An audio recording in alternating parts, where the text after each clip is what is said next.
Fancy. All right, and we're here with Glenda Bainbridge. And just to get started off, how long have you been in Odessa?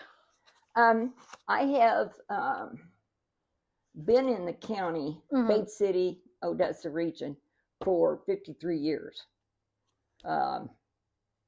Actually, if I look at it, maybe a little bit longer than that, because my husband and I were dating before that.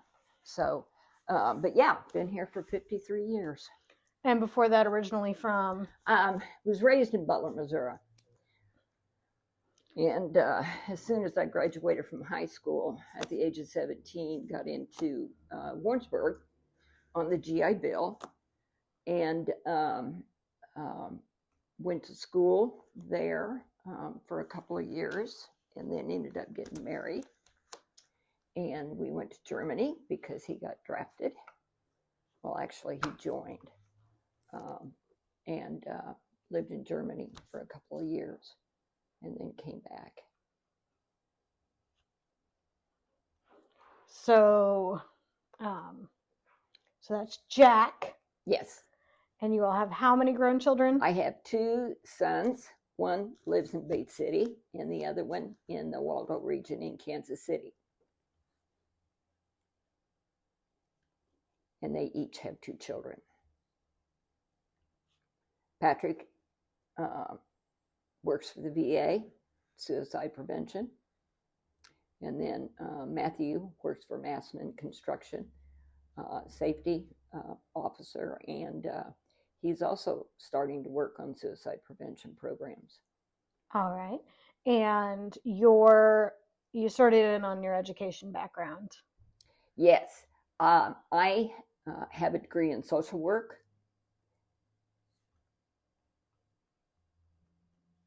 from Warrensburg, Central Missouri, UCM. I also have a lifetime certificate for social studies education, grades 7 through 12, which I received through Warrensburg for education department.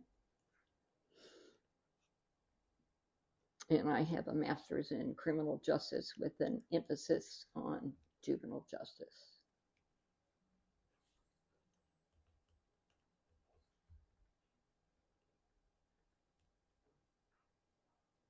And you're retired now, correct? Yes, I am retired. Retired in 2017 from the Jackson County Family Court. I have almost 40 years working with young people, either in education or through juvenile justice. What's the breakdown there? I worked at the family court right after I got out of college for 4 years. Ended up staying home with my youngest one for a while, and then started substitute teaching and doing tutoring on the side.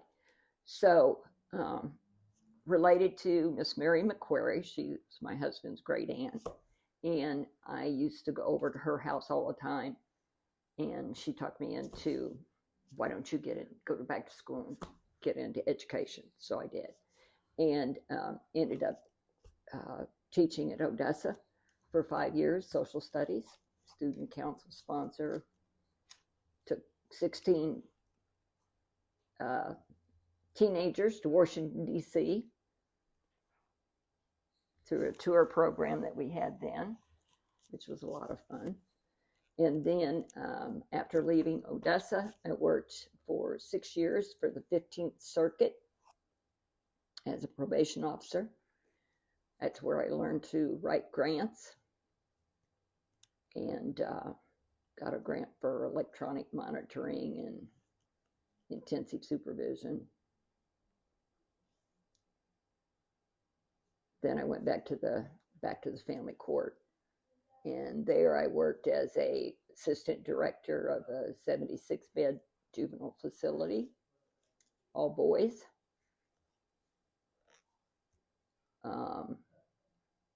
Probation officer and program manager.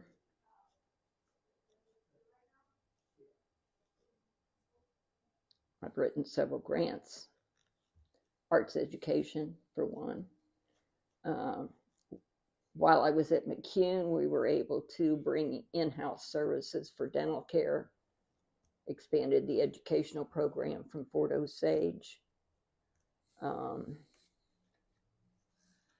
brought in a fathering program while we were there because many of the young men were fathers.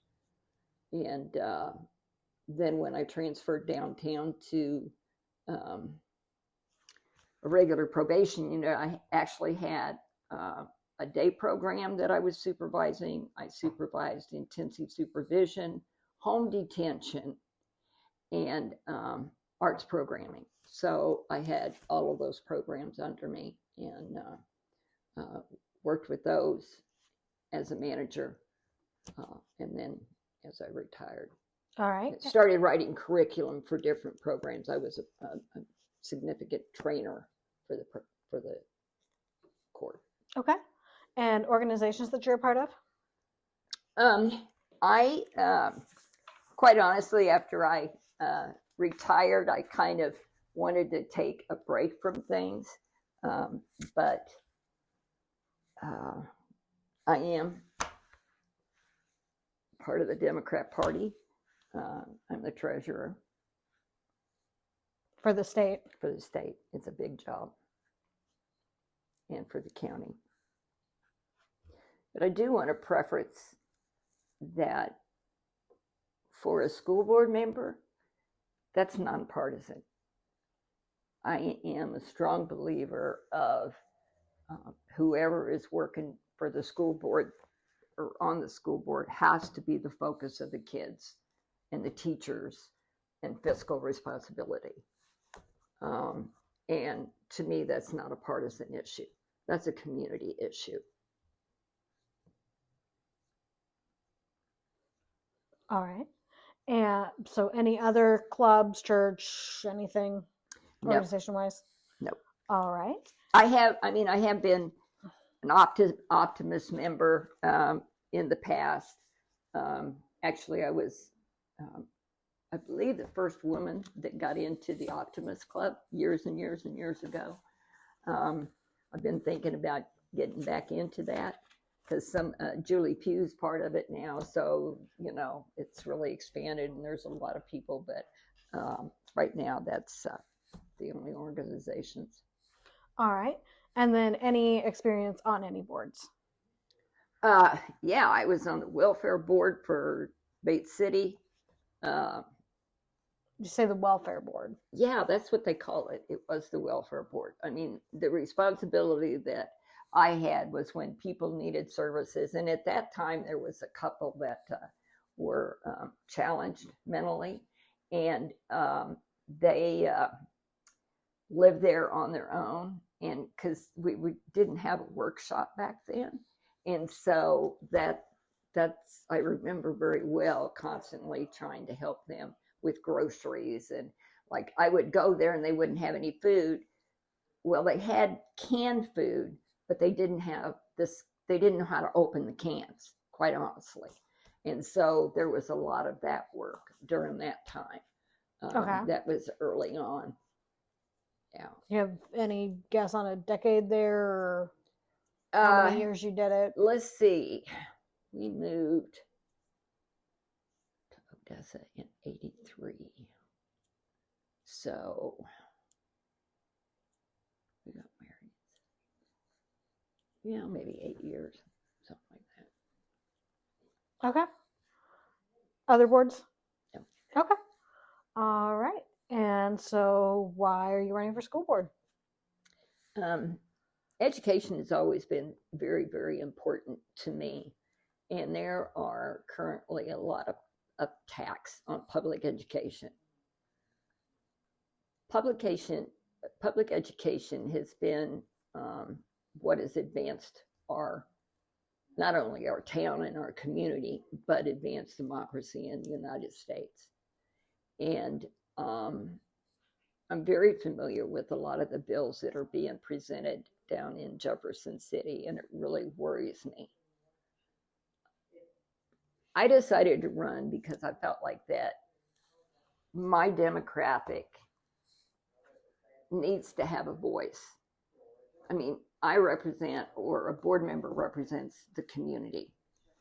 And it's important, I think, to have people that are on the board that have kids in school currently. I don't. Mine are done. I don't have any grandkids in school. But I care about the education that the kids get.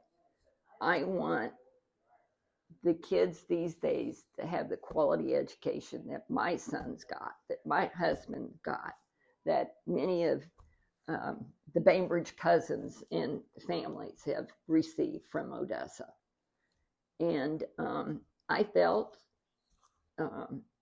I had the time and the opportunity to be an active participant in that.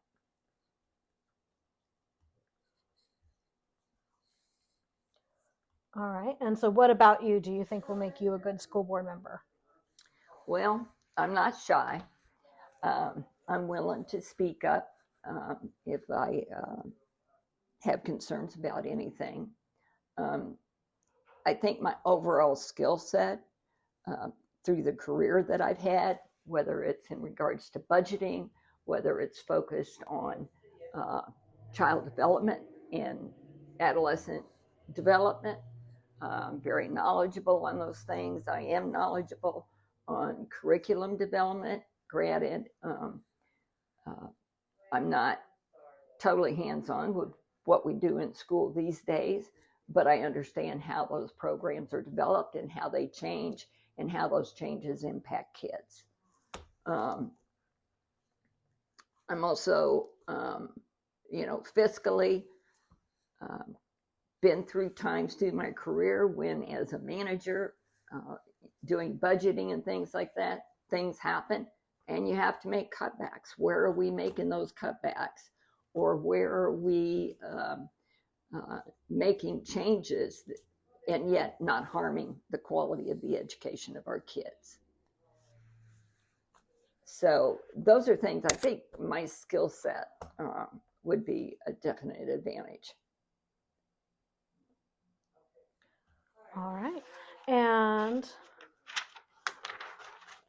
how do you feel about the district's current direction?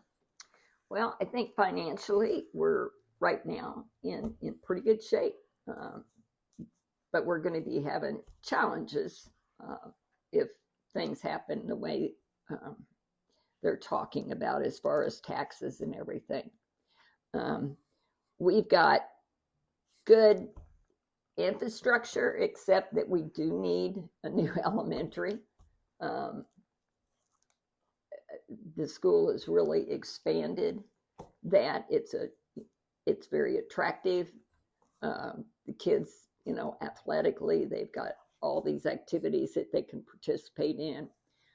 Went through the upper elementary the other day and was just very impressed with, the computer programming that they've got that they do with the kids, and the fantastic library and art classes. Same thing, with high school and all of the schools. We have some fantastic teachers.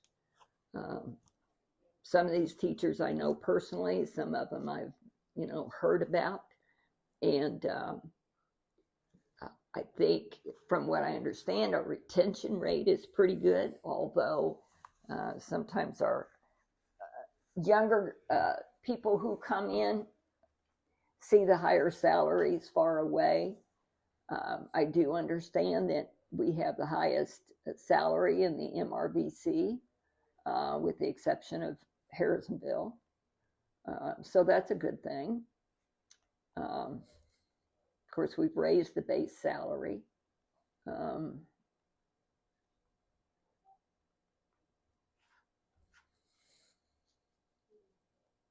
I think. All right. And so how would you describe your vision for the district? I want us to stay focused on making sure that every child in the district achieves their maximum ability. What does that mean? That means if kids want to go into, let's say, construction, that they have the math skills, that they have the understanding skills of how to follow directions. How do you get to work on time? How do you communicate with your coworkers in such a way that whatever the task is, it's done efficiently? I want every kid to come out, first of all, to graduate, but to come out with a vision for themselves. Kids who want to go to college, I want them to be able to do that and to be able to get enrolled in college.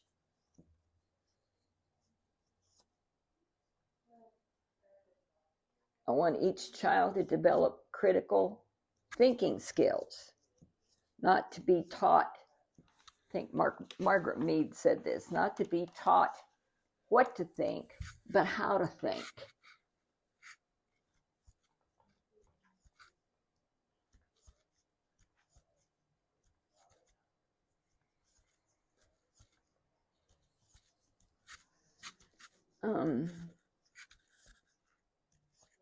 I want the best teachers. I want teachers to have a voice.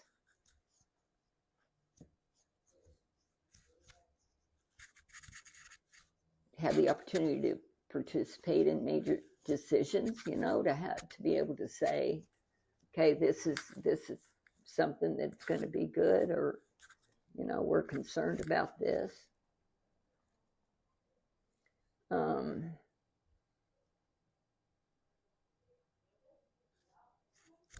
Our students' test scores weren't that great this last time. So, and I do understand it because I checked into this, the state just keeps changing the rules. And I even thought we taught too much to the test when I was a teacher. But it seems like we're doing that more and more. But I also know, just through the work that I did through juvenile justice, the accountability for how we spend our money is significant in regards to how taxpayers expect their money to be spent. And so there has to be an accountability. So that's a challenge. And I'm hoping that the steps that we're taking now and some of the things I've heard are good, that we are able to adapt, change and adapt. All right. And so what issues do you feel are most important to the district right now?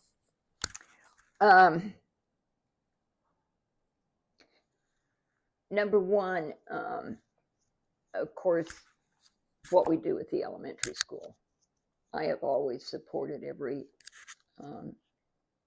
school bond, levy, whatever, because that's for our kids.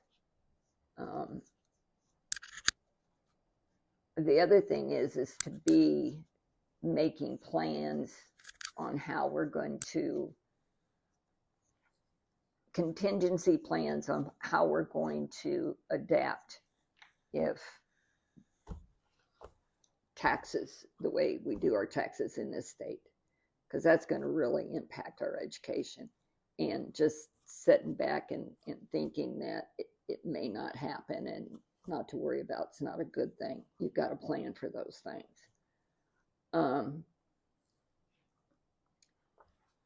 Getting our test scores up, we got to do that.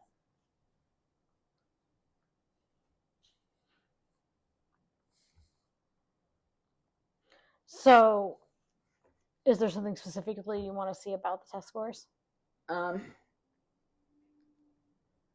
Well, academically, we've fallen behind, and so we need to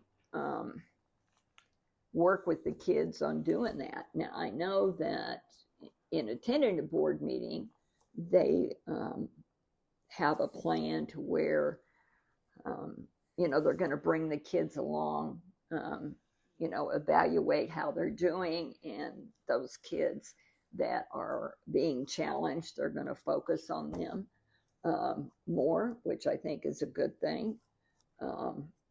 Making plans for, you've got some kids that fall behind over the summer.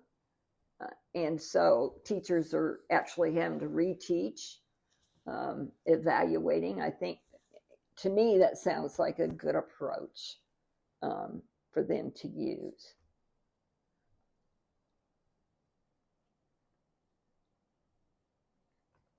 And just to go over explicitly with the with the elementary school, so you support the plan that has been put forward for the building. Mm-hmm.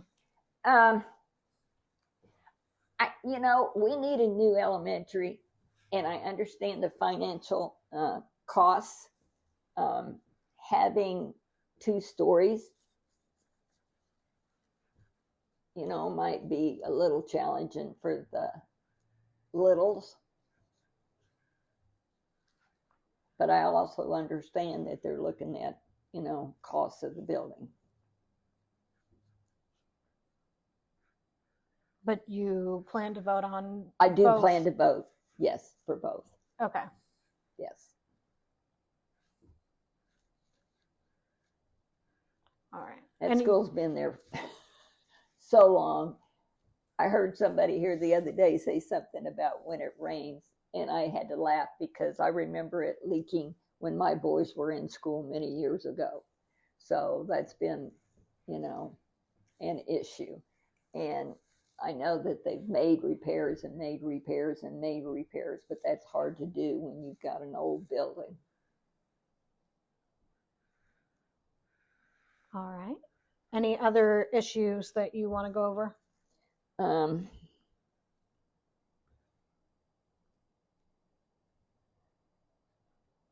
just, want to see the teachers to feel good about where they're at.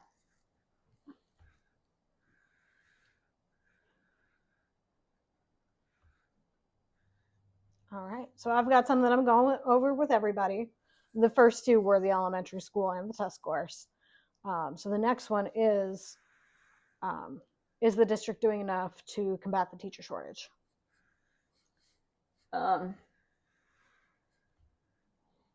Honestly, I haven't heard too much about that. I know there is discussion about having teachers or hiring associate degree people to come in, which is a 2-year degree, to teach classes. And I know in the discussion at the board meeting, there was a suggestion that maybe they wouldn't hire those at just 2 years out of high school, maybe somebody that's older. This is something that's being put out down in Just City and amongst groups of educators because a lot of people are suffering. I'm totally against that. Having certified teachers, I remember very distinctly the classes that I took in the education department.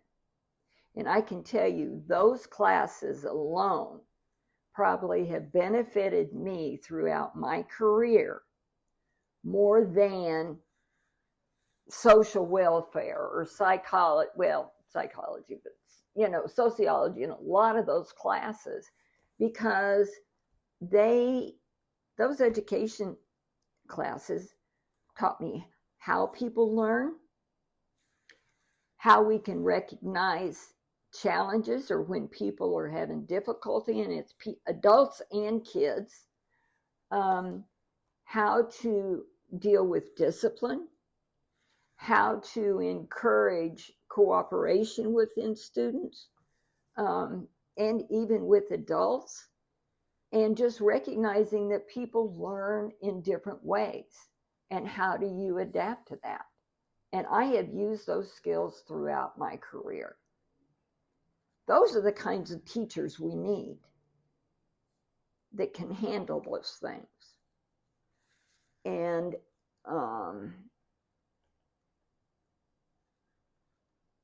encouraging kids in high school, maybe even starting at early age, to enjoy teaching.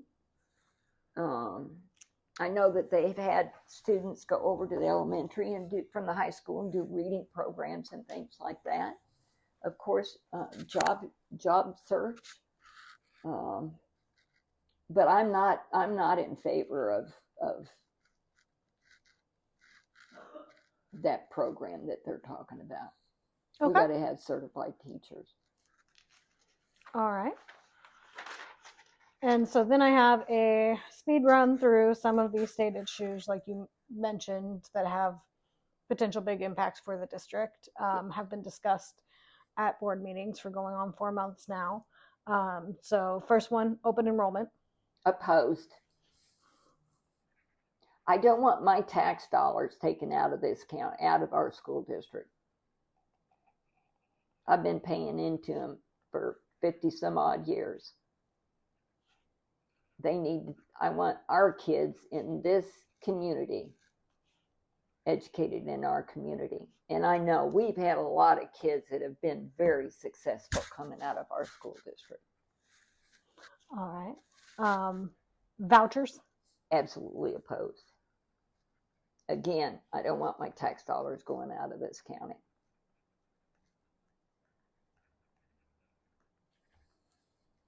Besides, as I understand it, if they do that, they may limit the number, but then we would be responsible for transportation, and transportation is a huge issue for us. I think that one was open enrollment, not the vouchers, but I could be wrong. Oh, okay. That's probably, yeah, you're right.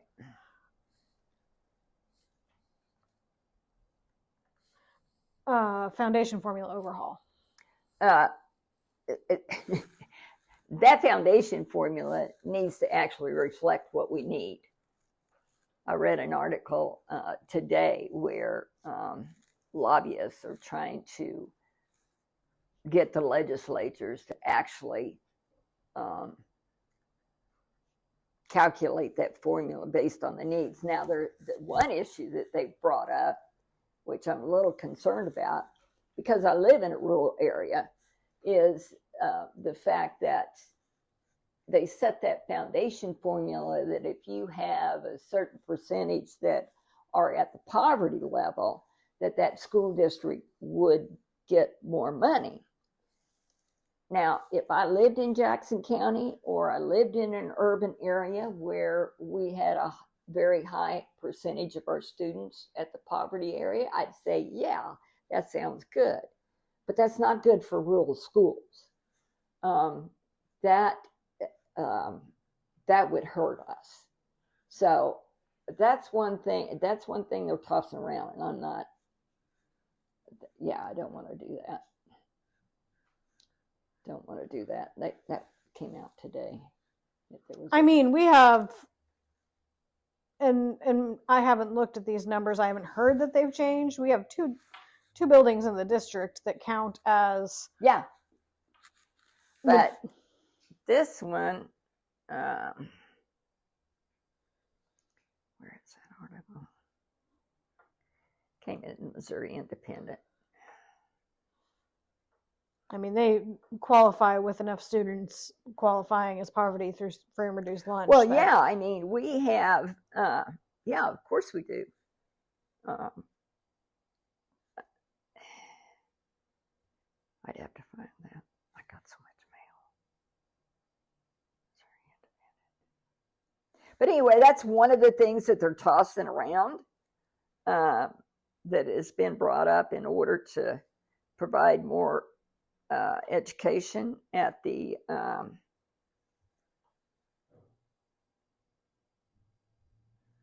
that's not the one.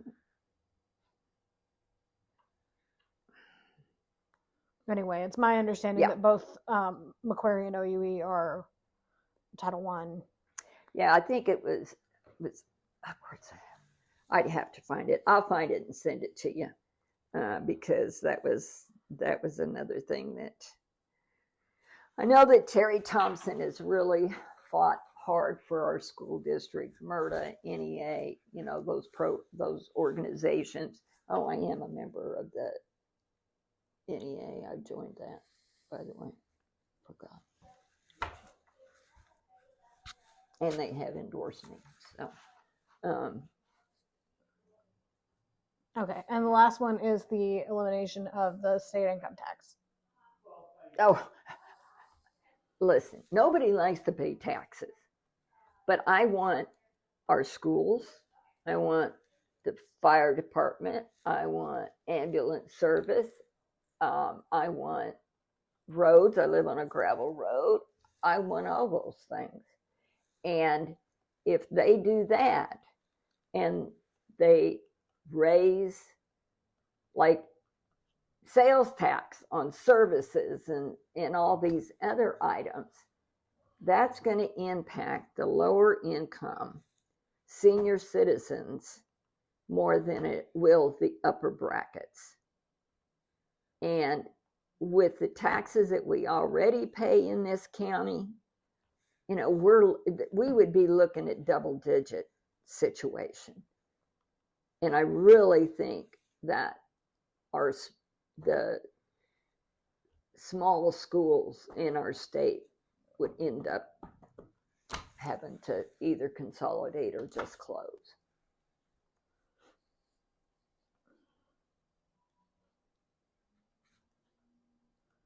As I understand it, it was shared that a representative shared that came from Oklahoma that they did that as far as the taxes. And there were 5 communities, and all of them had schools. And it ended up all 5 communities consolidated into one huge school. And it was over an hour to get to school. 4 of those towns just pretty much closed up. All right. Any other issues you want to go over? No, I don't think so. All right. So that takes us just to what I call the magic wand question. Okay. No practicalities, no worry about the state, no nothing. You get to wave a magic wand and you get to add something to the district. What is it?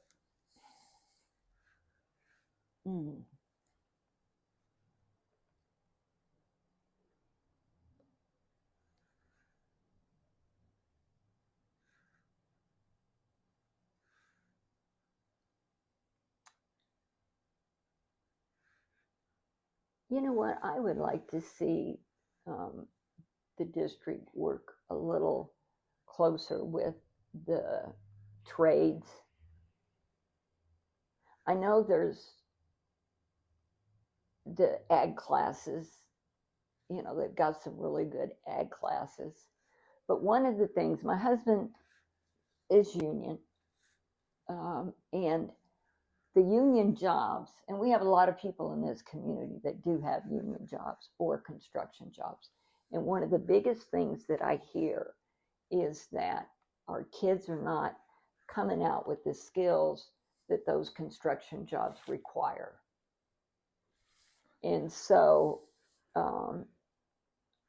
this is something we worked on in Jackson County when I worked up there, is coordinating with the different training programs that the different unions have, whether it's 101 where you have the big equipment, or it's working in concrete, or it's working in laying asphalt. And there's just a lot of skills that, and I even hear it through people from the UAW,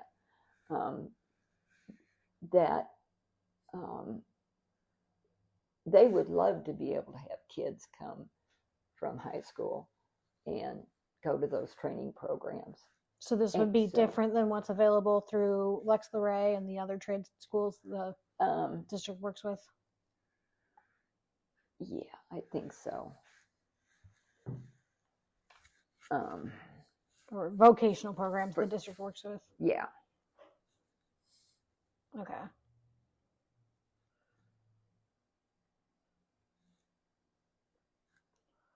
All right. Anything else? And then maybe, I don't know.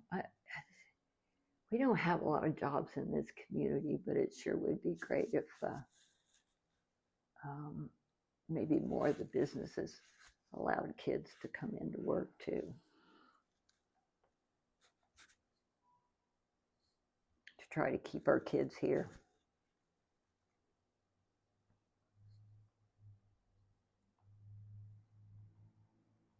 All right. Anything else that you think people need to know about you or about the district to understand you as a candidate? No, you know, I'm basically I'm a hard worker. I'm sincere. I believe in education. I want our kids to thrive.